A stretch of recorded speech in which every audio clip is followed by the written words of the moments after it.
Typically, I use this year-end press conference to review how far we've come over the course of the year.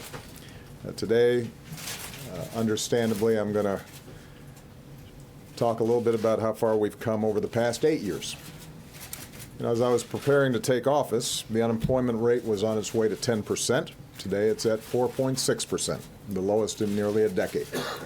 We've seen the longest streak of job growth on record, and wages have grown faster over the past few years than at any time in the past 40. When I came into office, 44 million people were uninsured.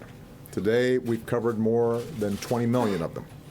For the first time in our history, more than 90% of Americans are insured. In fact, yesterday was the biggest day ever for healthcare.gov. More than 670,000 Americans signed up to get covered, and more are signing up by the day. We've cut our dependence on foreign oil by more than half, doubled production of renewable energy, enacted the most sweeping reform since FDR to protect consumers and prevent a crisis on Wall Street from punishing Main Street ever again. None of these actions stifled growth, as critics predicted. Instead, the stock market has nearly tripled. Since I signed Obamacare into law, our businesses have added more than 15 million new jobs. And the economy is undoubtedly more durable than it was in the days when we relied on oil from unstable nations and banks took risky bets with your money. Add it all up, and last year the poverty rate fell at the fastest rate in almost 50 years, while the median household income grew at the fastest rate on record.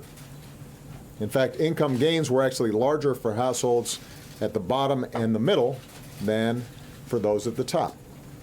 And we've done all this while cutting our deficits by nearly 2/3 and protecting vital investments that grow the middle class.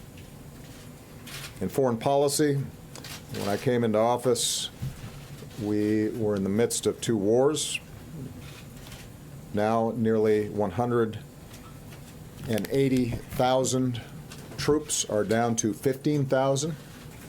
Bin Laden, rather than being at large, has been taken off the battlefield along with thousands of other terrorists.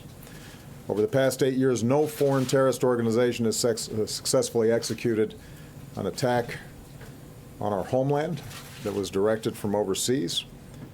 Through diplomacy, we've ensured that Iran cannot obtain a nuclear weapon without going to war with Iran.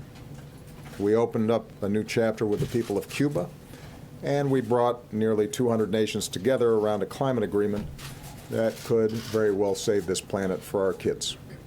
And almost every country on earth sees America as stronger and more respected today than they did 8 years ago.